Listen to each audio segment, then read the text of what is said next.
आप में से कितने लोग हैं जिनकी इंग्लिश बहुत अच्छी है, जो पूरे कॉन्फिडेंस से इंग्लिश बोल सकते हैं? सोच लेना, मैं यहां पे बिठा करके बुलवाऊंगा, सोच लेना। कुछ का ऐसे ऐसे नहीं, ये थोड़ा ज्यादा हो रहा है, इतनी अच्छी भी नहीं है। कितने लोग हैं जिनको इंग्लिश समझ तो आ जाती है लेकिन बोल नहीं पाते हैं कॉन्फिडेंस से, अपने आप को एक्सप्रेस नहीं कर पाते हैं? सर फंबल बहुत करता है, फंबल बहुत फंबल होता है और अंदर से बोलने से पहले ही हमको डर लगने लग जाता है कि अगर मैं आपको यहां पर बुलाऊं आपको समझ आ जाएगा अगर कोई इंग्लिश में बात करेगा, लेकिन अगर मैं आपको कहूंगा बोलने के लिए तो आप कॉन्शियस हो जाओगे। जितने हम फ्लुएंटली हिंदी बोलते हैं उसी कॉन्फिडेंस से हम इंग्लिश में बोलते हैं। उस कॉन्फिडेंस से हम नहीं बोल पाते, तो उस कॉन्फिडेंस से कैसे बोलें? That is the challenge. Problem पकड़ में आ रही है ना? मतलब ये सेशन उन लोगों के लिए नहीं है जिनको इंग्लिश समझ ही नहीं आती है, उनको तो पहले स्कूल जाना है, एबीसीडी पढ़नी है, ठीक है ना, बेसिक इंग्लिश सीखनी है। मैं बात कर रहा हूं उन लोगों की जिनको इंग्लिश समझ तो आती है लेकिन बोल नहीं सकते। अगर मैं उनसे पूछूं क्या समझ आया बताओ, इंग्लिश में बताओ, तो वो अटक जाएंगे वहां पर जाकर के। इसके पीछे रीजन क्या है, इस प्रॉब्लम की जड़ क्या है? एक तो है सुपरफिशियल लेवल के कुछ सॉल्यूशंस होते हैं, वो मैं आपको आकर के बताऊं कि देखो अपनी ग्रामर को ऐसे ठीक कर लो, ये कुछ वर्ड्स हैं अगर आप अपनी वोकैबुलरी में ऐड कर लोगे तो आपकी इंग्लिश अच्छी हो जाएगी, इंप्रेशन अच्छा हो जाएगा, व्हाटएवर। बट ये नहीं है प्रॉब्लम की जड़। प्रॉब्लम की जड़ कुछ और ही है। पहले हमको समझना पड़ेगा हम करते क्या है। हम कोई कहीं पर कुछ गलती कर रहे हैं और वो गलती कोई डीपली समझता नहीं है कि वो गलती क्या है। अगर वो हमको पकड़ में आ जाए तो हम इस प्रॉब्लम का सोल्यूशन निकाल सकते हैं। वो गलती ये है, आप मुझे बताना मैं सही कह रहा हूं या गलत कह रहा हूं। वो गलती ये है कि जब आप हिंदी में बोल रहे होते हो तो हिंदी में ही सोच रहे होते हो, उसको ध्यान से सुनना, और हिंदी में ही बोल रहे होते हो। लेकिन जब इंग्लिश में बोलते हो तो पहले हिंदी में सोचते हो, फिर इंग्लिश में कन्वर्ट करते हो, फिर बोलते हो। यस और नो? ये प्रॉब्लम की जड़ है। अगर किसी तरह से हम इसका सॉल्यूशन निकाल लें फिर इंग्लिश आपकी फ्लुएंट हो जाएगी, फिर आपको इंग्लिश बोलने में कॉन्फिडेंस आ जाएगा। यानी कि आप इंग्लिश में ही सोचो और बोल दो, वो जो बीच का गैप है वो हट जाए, ज्यादा सोचना ना पड़े। तो अब ऐसा क्यों होता है कि हम हिंदी में सोचते हैं और इंग्लिश में बोलते हैं? हम कन्वर्ट करके क्यों बोल रहे हैं, हम डायरेक्ट क्यों नहीं बोल पा रहे? जबकि वर्ड्स हमको पता है कि इसको ट्री बोलते हैं, इसको बॉटल बोलते हैं, इसको संदीप बोलते हैं, व्हाटएवर इट इज, ठीक है, आपको पता है, लेकिन उसको हमको कन्वर्ट क्यों करना पड़ रहा है? क्या जड़ है? आराम से सोचना, जल्दी में एकदम से बोलना मत, आराम से सोच करके बोलना। बताइए सर। एनवायरमेंट। एनवायरमेंट हमारा ऐसा है, हमारी अपब्रिंगिंग ऐसी है कि बचपन से जो हमारी हैबिट है, habit is the right word, कि हमारी हैबिट पड़ी हुई है हिंदी में सोचने की और हिंदी में बोलने की। तो ये सारा आदतों का खेल है। अगर डीपली हम समझ पाए कि हिंदी हमने कैसे सीखी और उन फंडों को अगर हम यहां पर अप्लाई कर पाए तो काम हो जाएगा, मतलब बड़ी आसानी से हो जाएगा। एक है लंबा प्रोसेस कि आप किसी इंस्टीट्यूट में जाओ, वहां पर जा करके स्टेप बाय स्टेप सीखो, एक एक करके आपको बताएंगे वर्ब क्या होती है, एडजेक्टिव क्या होता है, नाउन क्या होता है, ये क्या, उसी में आदमी पागल हो जाएगा। एक तो पहले ही वर्ड्स को कन्वर्ट करना पड़ रहा है, साथ में ये भी देखना पड़ रहा है ये नाउन है, एडजेक्टिव है, वर्ब है, मैं सही बोल रहा हूं गलत बोल रहा हूं, हो गया ना? और ज्यादा कॉम्प्लिकेटेड हो जाएगा। तो सीख भी सकते होगे तो नहीं सीख पाओगे, अगर सीख भी जाओगे अंदर ही अंदर तो बोल नहीं पाओगे, क्योंकि अंदर और खचड़ पचड़ हो गई। मतलब बेसिकली जैसे पानी है ना, वो बहता है कि मतलब कोई रुकावट ना आए, ऐसे वो बहनी चाहिए, उसको फ्लुएंसी बोलते हैं। तो मैं आप लोगों से पूछता हूं कि हिंदी हमने कैसे सीखी? अगर हमको ये समझ आएगा तो हम इंग्लिश को भी सीख सकते हैं और बड़ी जल्दी सीख सकते हैं। क्या आपने पढ़ करके सीखी? मतलब जो स्कूल में हिंदी सिखाई तब आपको हिंदी समझ में आई, या उससे पहले ही आप हिंदी सीख चुके थे? हाँ, जब हिंदी में वो चैप्टर शुरू हुए थे स्कूल में, उससे पहले ही आप कई गालियां सीख चुके थे, बहुत कुछ सीख चुके थे, है ना? हाँ, आप आराम से बात कर पाते थे, अपने आप को एक्सप्रेस कर पाते थे, किसी से कुछ मांगना है मांग लेते थे, व्हाटएवर। तो कैसे सीखी हमने हिंदी? इंटरैक्शन करके। लेकिन इंटरैक्शन, हमें तो हिंदी आती ही नहीं, हम इंटरैक्ट कैसे करें?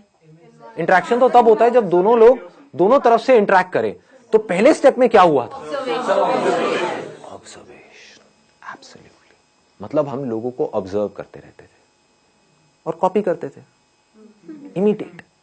जैसे नकलची बंदर, आपने एक वर्ड सुना होगा, कभी किसी बंदर के सामने जाओगे, ऐसे ऐसे खुजाओगे, उल्टी सीधी हरकतें करोगे, व्हाटएवर, तो बंदर भी वही करने लग जाएगा। तो उस बंदर में और इंसान में ज्यादा फर्क नहीं है, आपको पता है, आप भी पहले बंदर ही थे, राइट? और कुछ लोग तभी बंदर हैं। हमने कैसे सीखा? जो भी हरकतें बड़ों को करते हुए देखा उसको कॉपी किया। वो बोल रहे हैं तो हमने भी वो बोलने की कोशिश करी, चाहे टूटा फूटा बोला, जैसा मर्जी बोला, लेकिन बोला। उन्होंने कोई अजीब सी हरकतें कर रहे हैं, गुस्सा कर रहे हैं, तो हम भी गुस्सा करना सीख गए, है कि नहीं? हमें पता है कि ये माँ बाप की आपस में लड़ाई हो रही है, बच्चों की ऑब्जर्वेशन बहुत तगड़ी होती है क्योंकि उनके पास करने के लिए और कुछ होता नहीं है। बैठे बैठे बस देखते रहते हैं, तो बच्चे ऑब्जर्व करते रहते हैं माँ बाप आपस में कैसे लड़ रहे हैं, कैसे माँ लड़ करके अपनी बात मनवा रही है बाप से, तो बच्चा वहां से सीख लेता है। बच्चे को समझ आ जाता है, अच्छा मुझे यही कुछ करना पड़ेगा, ऐसे नहीं मानने वाले, है ना? तो बच्चा टेंट्रम करना सीख जाता है और फिर उसको वो चीज मिल जाती है तो फिर अगली बार और टेंट्रम करता है, और ऐसे ही हम सीखते हैं। तो कहने का मतलब है हम हिंदी कैसे सीखे? देखते रहे, समझ नहीं आ रहा था क्योंकि जब हिंदी आती ही नहीं तो समझ कैसे आएगी, बट धीरे धीरे हम ऑब्जर्व करते रहे, समझते रहे कि जब ये इस तरह के वर्ड्स मुंह से निकलते हैं किसी के, तो उसके बाद में एक्शन क्या होता है, उसके साथ में क्या जुड़ा हुआ है। टॉय, तो इमीडिएटली हमको समझ आया इसको टॉय बोलते हैं, है ना? तो वहां पर बहुत सारी कंफ्यूजन भी होती है बच्चों के अंदर, क्योंकि वो कई बार गाड़ी को भी टॉय बोल देते हैं। क्यों? क्योंकि अभी क्लियर नहीं हुआ है कि टॉय क्या है। लेकिन फिर क्या हुआ, धीरे धीरे उन्होंने बोलना शुरू किया, गलतियां करी, करते एफर्टलेसली कम्युनिकेशन होने लग गया, इंटरेक्शन होने लग गया। उस इंटरेक्शन से क्या हुआ कि अब वो जो सोच रहे थे वही वो बोल रहे थे, वहां पर कोई कॉन्फ्लिक्ट नहीं था। बच्चों की यही खास बात है, बच्चों के अंदर कोई फिल्टर नहीं है। दिस इज द ब्यूटी, इसीलिए बच्चे बड़ी जल्दी सीखते हैं। तो पहला स्टेप हमको पकड़ में आ गया, ऑब्जर्वेशन। दूसरा है प्रैक्टिस। अब यहां पर एक बहुत बड़ी प्रॉब्लम है, वो आप बताओ मुझे क्या है? प्रैक्टिस करने में, प्रैक्टिस करे कहां और किसके साथ? किसके साथ करें? आप समझ गए ना? हमको पता है ये सारी बातें, लेकिन हम एक पॉइंट पे जाकर के अटक जाते हैं, उसके आगे नहीं बढ़ पाते। अब मैं उसके और एक लेवल डीप में जाने वाला हूं। प्रैक्टिस कहां करें, किसके साथ करें, कैसे करें? दोस्तों से करोगे तो वो मां बहन की गालियां निकालने लग जाएंगे, है कि नहीं? घर में आप किसी से बात करोगे, अपनी मदर से करोगे, तो आपकी इंग्लिश जो बची खुची है वो भी खराब हो जाएगी। बड़े अंग्रेज आए। हाँ, बड़े अंग्रेज आ गए हैं जी। क्या हो गया? हिंदी हमारी मातृभाषा है, इंग्लिश सीखना जरूरी थोड़ी ही ना है। उनको बोलो ठीक है, इंग्लिश सीखना जरूरी नहीं है, लेकिन ये जॉब है, वहां पर इंटरव्यू होने वाला है, वो इंग्लिश में होने वाला है। बोलना अपने घर वालों को, अगर कोई बोलता है ना ऐसी कोई तकियानुसी बातें करते हैं कि हमारी हिंदी मातृभाषा है और इंग्लिश सीखना जरूरी नहीं है, तो उनको बोलो ठीक है, फिर तो इंटरव्यू भी देना जरूरी नहीं है, नौकरी भी करना जरूरी नहीं है। हाँ, बेचो अपना घर, एफडी कराओ, मजे से रहेंगे। खाना ही तो खाना है, उसके लिए नौकरी क्या करनी है? आपका घर है तो सही, बेच देंगे, एफडी करा देंगे, किराए पे रहेंगे। ठीक है जी, पकड़ में आ रही है बात? प्रैक्टिस कैसे करोगे जी? मैक्सिमम जितना एक डे में बोल सके, नॉर्मल भी कन्वर्सेशन कर। किससे बोलोगे? सब्जी वाले से बोला तो वो गड़बड़ हो जाएगी। टेक दिस तेरी लगाऊं कान के नीचे, तो गाली निकालती है मेरे को। The moment we speak in English to our friends, they say क्यों फॉर्मेलिटी क्यों कर रहे हो भाई? राइट, फॉर्मल क्यों हो रहे हो? फॉर्मेलिटी क्यों कर रहे हो और क्या जरूरत है? मुझे तो इंग्लिश आती है, आती किसी को भी नहीं है। समझ गए ना? समझ आती है, बोलने में कोई भी, सारे पैदल हैं। और कई बार वो हंसते भी हैं। जब कई बार क्या, हमेशा ही हंसते हैं। अपने गर्लफ्रेंड बॉयफ्रेंड से बोलोगे वो मजा ही नहीं आएगा, वो फीलिंग ही नहीं आएगी ना। हिंदी वर्ड्स में जो फीलिंग है, इश्क, ये वर्ड इंग्लिश में कहाँ मिलेगा? लव में वो मजा थोड़ी है। प्यार, मोहब्बत, सारी फिल्में ऐसी देख देख करके हम बड़े हुए हैं। दिलवाले दुल्हनिया ले जाएंगे, You'll be my bride, you know? इसमें मजा नहीं आएगा, तू मेरी दुल्हन बनेगी। क्या प्रेम रोग? ये पिक्चर देख देख के आप बड़े हुए हो। ओ भाई साहब, सारे प्रेमी बैठे हैं यहाँ पर, है? बड़े बड़े हैं, बढ़िया है जी। बताओ जी, ऑप्शन बताओ। It's a good idea. आप लिख सकते हो, मतलब डेली बेसिस पे अपनी एक डायरी लिख सकते हो कि क्या हुआ आज मेरे साथ में पूरे दिन में। उसमें मजा भी आएगा, और उस डायरी को जब आप एक साल बाद पढ़ोगे तो अपने ऊपर बड़ी हंसी भी आएगी, क्योंकि उस टाइम पे जब आप लिखना शुरू करोगे तो इंग्लिश बड़ी कमाल की होगी। ये मैं स्कूल में लिखता था, अब मैं बता नहीं सकता उसमें मैं क्या क्या लिखता था, बट अब मैं देखता हूं तो बहुत हंसी आती है। मतलब कमाल की इंग्लिश होती थी, पता नहीं क्या क्या मैं बनाता था, क्या क्रिएटिविटी, सारी क्रिएटिविटी उसमें चली जाती थी, है ना? तो this is a good idea कि आप लिख सकते हो, अपने जो थॉट्स हैं सुबह से रात तक जो भी कुछ किया है, क्योंकि लिखने के चक्कर में क्या होगा, आपको पहले सोचना पड़ेगा। सोच करके ही तो लिखोगे, बिना सोचे कैसे लिखोगे? तो this is a good idea. और बताओ, व्हाट एल्स? सर उनसे बात कर लेते हैं जिनको हिंदी आती ही नहीं। जिनको हिंदी आती ही नहीं है, कैसे करोगे बात? फेस टू फेस, जैसे चाइनीज हो गया या फिर जो भी जिनको हिंदी आती नहीं आती, अफ्रीकन हो गए सर। और ऐसे लोग कौन? What's your name? Tell me. Chinese से मत करना भाई साहब, नहीं नहीं। ऐसा कोई तरीका जो फिल्टर ना हो, जैसे अभी डायरी का ऑप्शन दिया, उसमें हम प्रैक्टिस कर रहे हैं, लिख रहे हैं, अपनी डे टू डे लाइफ के बारे में लिख रहे हैं, लेकिन सोच सोच के लिख रहे हैं, वो फिल्टर आ रहा है, वो फिल्टर को कैसे रिमूव करना है, ये कोई तरीका? सोचना फिल्टर नहीं है, क्योंकि अगर अभी आप हिंदी भी बोलोगे तो सोच करके ही बोलोगे, वो बस इतनी जल्दी हो जाता है, हमको एकदम से पता नहीं लगता है। जैसे आप एक मूवी देखते हो तो 1 सेकंड में 25 फ्रेम निकल गए हैं, और हर फ्रेम में मिलियंस ऑफ पिक्सल्स हैं। इतना डेटा एकदम से निकल गया है, हमें लग रहा है 1 सेकंड वीडियो का निकला है, एक सेकंड नहीं निकला है, वो 25 फ्रेम्स है, तेज निकल गए तो हमें लग रहा है स्टिल नहीं है, वीडियो है। ऐसे ही जब आप हिंदी बोलते हो तो ये मत समझो बिना सोचे बोल रहे हो, लेकिन हो क्या रहा है, आपने सोचा और बोला।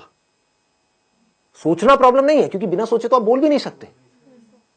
हाँ, मैं आपसे पूछता हूं वेदर कैसा है, आप यही बोलोगे वेदर अच्छा है, ना ज्यादा ठंड है ना ज्यादा गर्मी है। ये वर्ड्स कहां से आए? जो आपने एक्सपीरियंस किया, जो फील किया, उसके साथ में कुछ वर्ड जुड़े हुए हैं। वो सारे जो वर्ड जुड़े हुए हैं वो सब हिंदी में जुड़े हुए हैं। तो उस फीलिंग को, उस एक्सपीरियंस को आप फ्लुएंटली एक्सप्रेस कर पा रहे हो, क्योंकि उसके साथ में वो वर्ड्स पड़े हुए हैं। इंग्लिश के भी पड़े हुए हैं, इसको ध्यान से समझना जो चीज मैं बोल रहा हूं। हिंदी के भी पड़े हुए हैं, इंग्लिश के भी पड़े हुए हैं, बट आप हिंदी फ्लुएंटली बोल पा रहे हो, इंग्लिश नहीं बोल पा रहे। क्यों? क्योंकि आप सोचते, अब इसको ध्यान से समझना, क्योंकि आप सोचते ही हिंदी में हो, और आप हिंदी से इंग्लिश में कन्वर्ट करके फिर बोल रहे हो। कुछ ऐसा हो जाए, अगर आप सोचना ही इंग्लिश में शुरू कर दो तो क्या होगा? Problem solve. हैबिट आपकी अभी पड़ी हुई है हिंदी में अंदर सोचने की। सुबह से रात तक आप करते क्या हो? कभी नोट करना, कहीं पर अकेले बैठे हुए हो, कभी पढ़ रहे हो, पढ़ते पढ़ते एकदम से पढ़ाई से ध्यान हटा, बैठ करके कुछ सोच रहे हो, कुछ गड़बड़ हुई घर में, उसके बारे में सोच रहे हो। सोने से पहले कुछ थॉट चल रहे हैं माइंड में। थॉट है क्या अगर बोलना नहीं है तो? कभी ध्यान से अपने थॉट्स को देखना। थॉट्स में अगर वर्ड्स नहीं है तो थॉट भी नहीं है। बिना वर्ड्स के सोच के दिखाओ, किसी ऐसी चीज के बारे में सोच के दिखाओ जिसका कोई वर्ड माइंड में पड़ा ही नहीं है। इम्पॉसिबल। हमें यह लगता है कि बात करना या बोलना मतलब सिर्फ आपसे मैं बोल रहा हूं, आपसे बात कर रहा हूं, इसको बात करना कहते हैं। अजी नहीं, जो हम अपने अंदर सुबह से रात तक बोलते हैं, एक्चुअल में वो बात करना है। अगर अपने अंदर ही अंदर आप इंग्लिश में बोलते रहो, ये आपके हाथ में पूरा कंट्रोल है, या और कुछ नहीं तो शुरू में इंग्लिश और हिंदी को मिक्स कर दो अपने माइंड के अंदर, तो धीरे धीरे आप देखोगे, नहीं भी चाहोगे तो मुंह से वो ही निकल रहा होगा जैसे थॉट चल रहे होंगे। It is called habit. कितना सिंपल है, मतलब समझ गए ना कि अकेले में आप कहीं पर बैठे हो तो बैठ करके सोच रहे हो कि मुझे ये करना है। Think in English. अगर आप अंदर सोचने की प्रैक्टिस नहीं करते और सीधा बोलने की प्रैक्टिस करते हो तो नहीं बोल पाओगे, अटक जाओगे, बार बार गलतियां करोगे, और जितनी गलतियां करोगे उतना ही आपका मजाक उड़ेगा, उतना ही आप कहोगे छोड़ो मेरे को नहीं बोलना। तो इंग्लिश में सोचना है, इंग्लिश के वर्ड्स में सोचना है। ये पूरा कंट्रोल आपके हाथ में है। चाहो तो कर सकते हो, कोई आपको रोक नहीं सकता है, आपको कोई और चाहिए भी नहीं है, अपने अंदर ही अंदर। एंड मोस्ट इंपॉर्टेंट, यहां पे एक सेकेंड ना, in most important, use simple words. यहां पर हम जाकर के फंस जाते हैं। कुछ ज्यादा कॉम्प्लिकेटेड वर्ड्स बनाने की जरूरत नहीं है अपने माइंड में। जब आप सोच रहे हो, बड़े आराम से सिंपल वर्ड्स, क्योंकि उसमें क्या होगा, फ्लुएंटली आपकी आदत पड़ जाएगी इस तरह से सोचने की। तो अब एक छोटा सा काम करते हैं, यहां से बजाय कल के ऊपर डालने के, आज से और अभी से इसकी प्रैक्टिस करते हैं। आपको जो भी बोलना है या मैं जो भी बोलूंगा इंग्लिश में बोलेंगे। एटलीस्ट कुछ तो प्रैक्टिस होगी ना। नाच तो हाँ है, वैसे आधा घंटे में कुछ होने वाला नहीं है लेकिन at least something is better than nothing.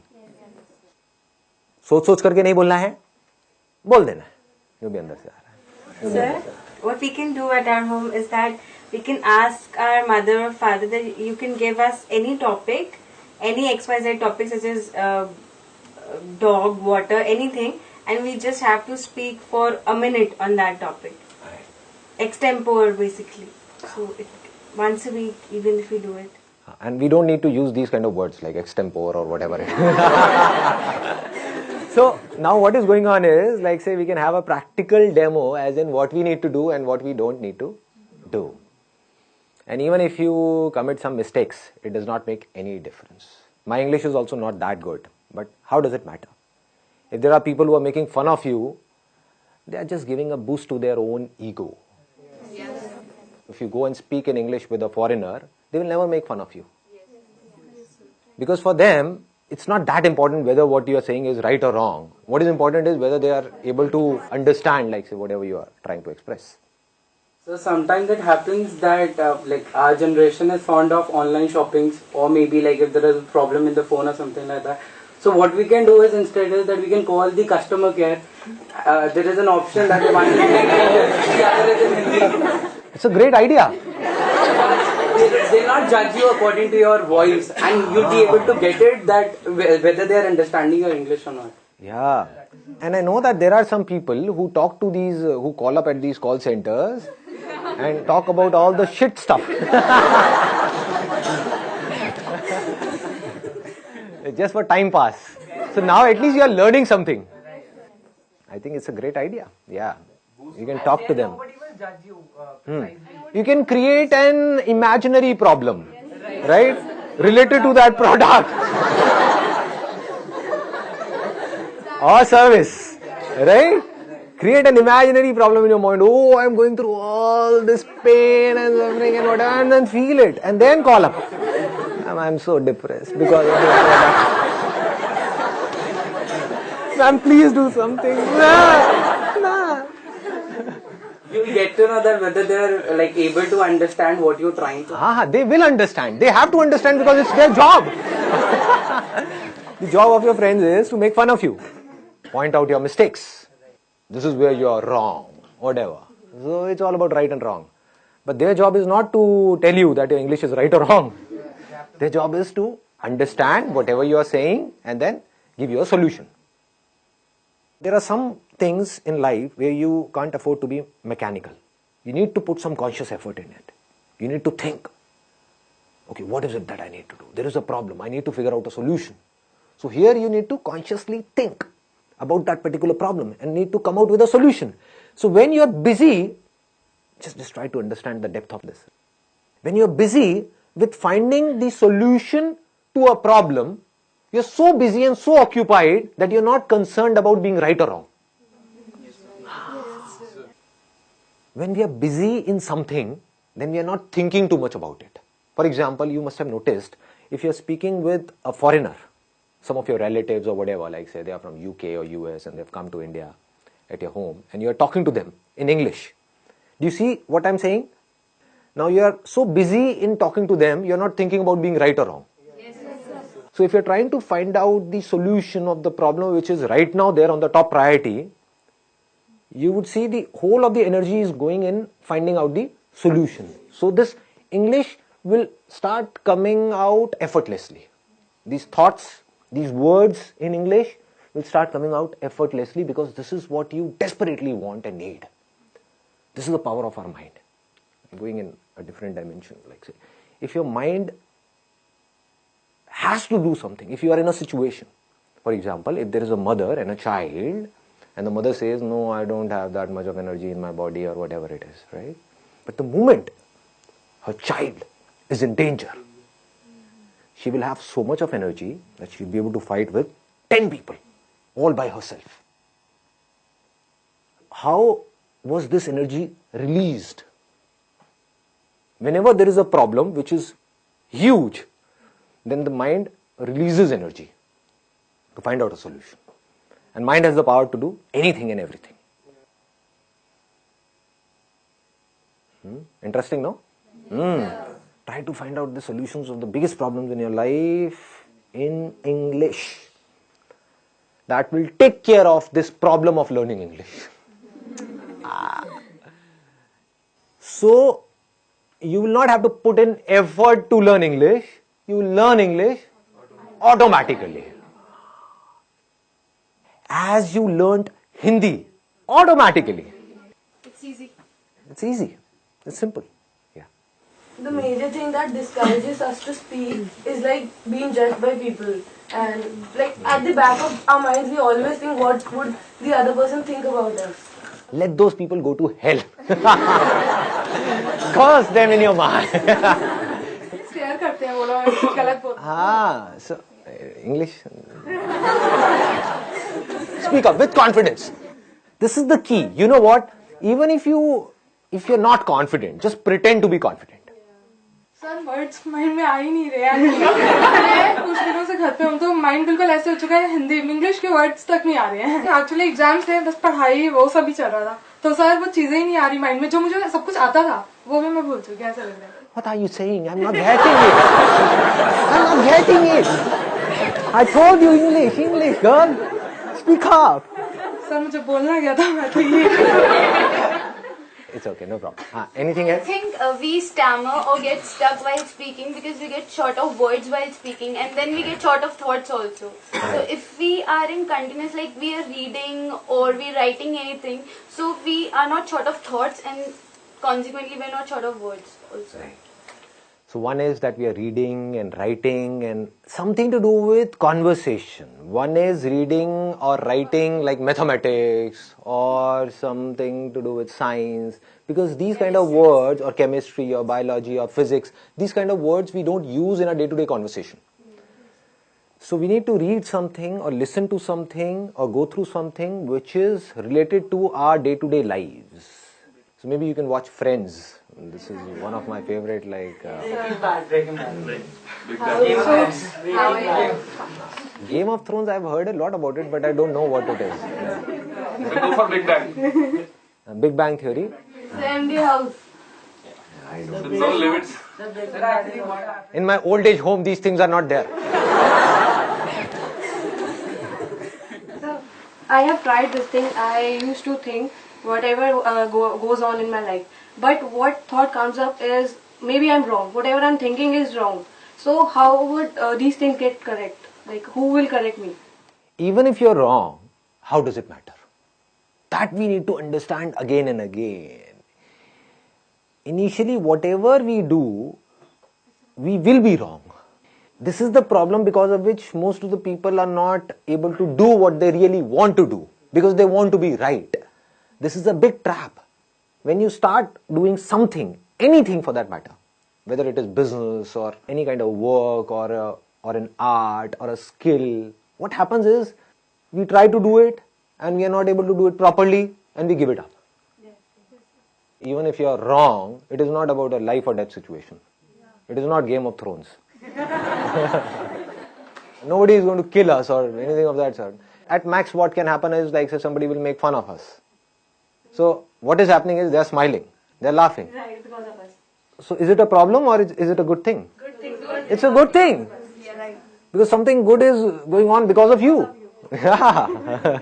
Whether they are laughing on your jokes or whether they are laughing on you, how does it matter? We need to say, okay, no problem, just keep doing, keep trying. I think that is a key word. Keep trying. Even so, Dr. APJ Abdul Kalam has stressed on this thing that no matter what your age is, you should keep learning always. Right. And we need to understand all these things practically, not theoretically. One is theoretically, okay, I understood. Then what? You need to bring it in practice. That's where you need courage. That's the basic difference between a winner and a loser. Losers understand all these things. They would say, okay, I know all these things. Tell me something new. Abbe khachar. What will you do of something new? Huh?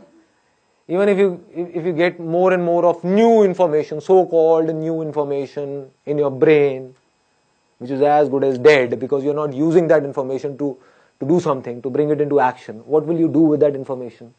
They're just fond of information which they think is learning, but that is not learning at all. Learning means getting some information and bringing it into practice. That is learning. The moment you bring something in practice, either you will succeed in it or you will fail. So whether you succeed or you fail, you need to let it go and keep on building your practice.